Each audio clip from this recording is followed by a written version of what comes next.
Faldo is an excellent player, but for a good player, it's not necessarily that they can present a feel or their method totally clear.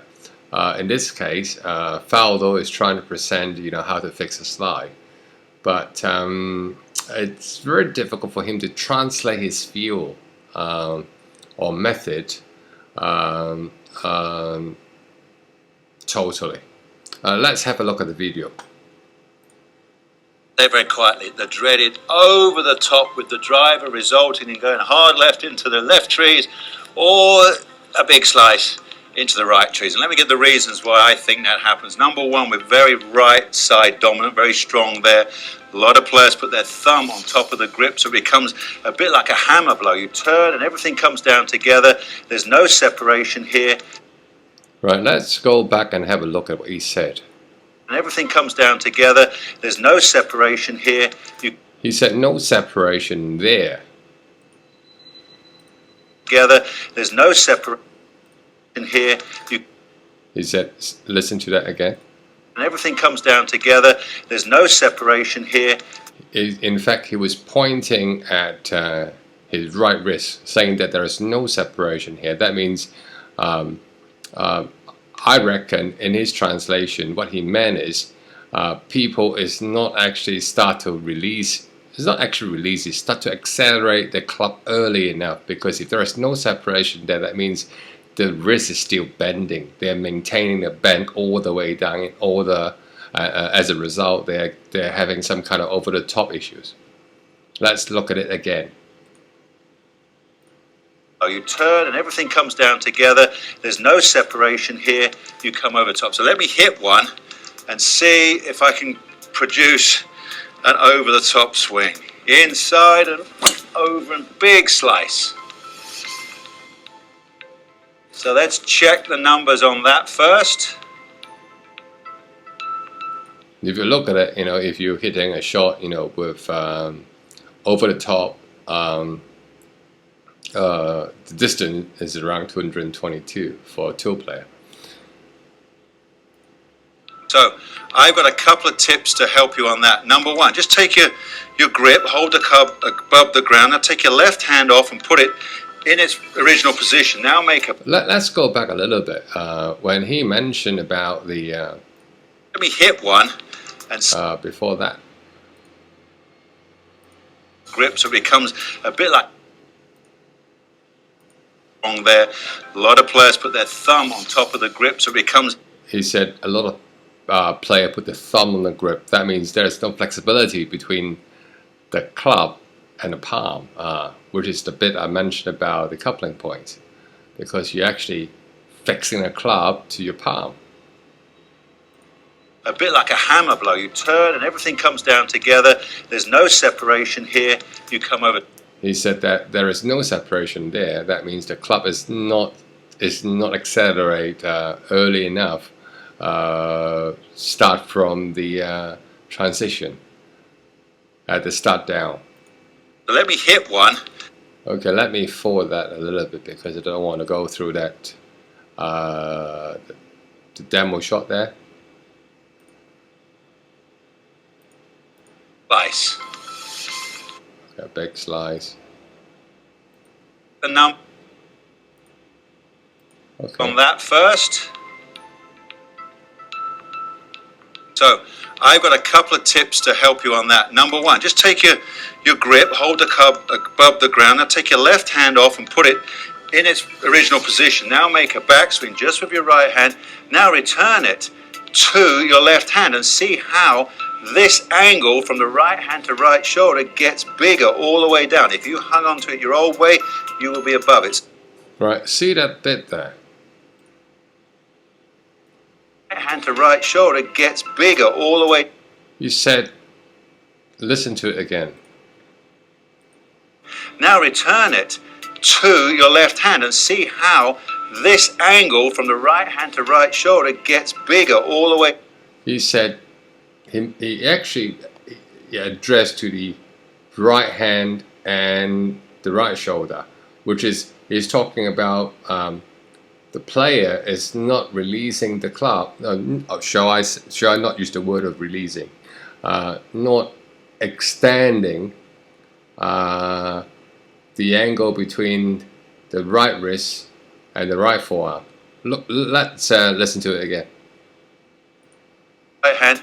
Now return it to your left hand and also have a look at the way when he starts to release the club with one hand. That is, by looking at this video, is his actual thoughts in mind. Just with your right hand. Now return it to. See that the time when he is actually pulling the club down, the club is start accelerating rather than he's actually holding on to the club. If you look at all these tiny little bit stuff, you know, let's have a look at it again. Your grip, hold the club above the ground. Okay, sorry about that. I've got a couple of tips to help you on that. Number one, just take your grip, hold the club above the ground. Now take your left hand off and put it in its original position. Now make a backswing just with your right hand. Now return it to your left. See that the time when he's coming down, he's not holding on to that, you know, what people normally say the power angle. He start accelerating the club. See how this angle from the right hand to right shoulder gets bigger. He said that angle between the right hand and right shoulder got bigger. That means you should start to accelerate the club as soon as possible, in a sense of you do not hold on to the angle. You start to release the angle as soon as the start down. And if you hung on to it your old way, you will be above it. So that's now. So if you sort of hold on to that angle, what's going to happen? You would get some kind of outside to inside swing pattern. One, and number two is when you make that swing like so, to go over the top, your left shoulder goes very low and you go over the top, yeah? So what he meant is sort of if you hold on to the club, not releasing that angle, then very likely you're getting outside or inside, because the whole thing is coming down in one. The whole thing is actually synchronized. The body and the hand is synchronized. You know, it's actually coming down at the same time. This is what I'm saying is, you know, on a downswing, what you need is you've got to accelerate the club as soon as possible. The terms which I'm using about acceleration is you're releasing the angle between your forearm and the wrist, that angle, as Faldo is saying. Normally, for most of a good player, they will just if they are running a clinic, what they normally do is they just sort of, you know, use the basic terms of, you know, starting the start down with the low body. But I quite like this one because I look at it a couple of times. He actually pinpoint most of the important things within a golfswing, except he's actually addressing the right wrist. But I would look at the bits about a pivot of the club, which is the coupling point. You should start releasing that angle in relation to the coupling point. So now I want you to try and let the left shoulder go to the sky a little bit more. Now you can see automatically it's dropped it more.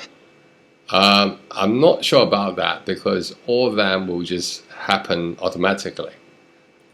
Inside, and he's just talking about the reality of the swing, not the method.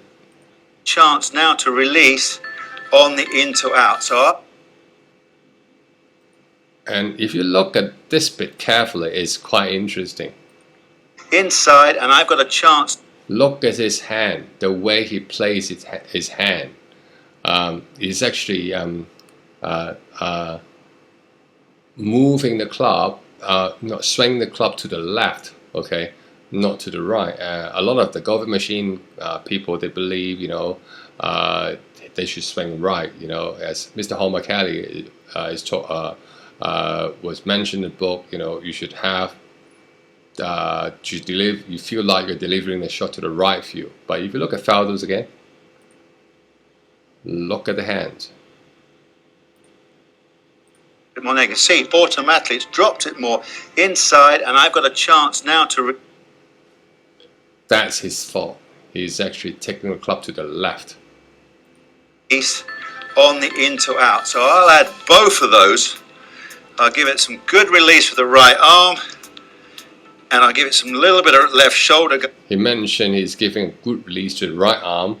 That means he's actually talking about you should start to release that angle as soon as possible.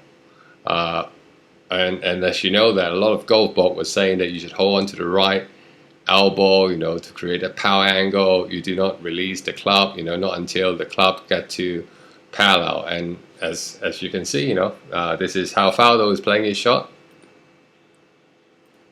Arm, and I'll give it some little bit of left shoulder going straight up. Brilliant backswing. If you look at the backswing, do not you never look at the backswing again. And I'll give it some little bit of left shoulder going straight up. That's his maximum. Look at where his right elbow is. That was the maximum of the backswing. Let's look at it again. And I'll give it some little bit of left shoulder going straight up. Let's look at it again. In to out. So I'll add both of those. I'll give it some good release with the right arm, and I'll give it some little bit of left shoulder going straight up.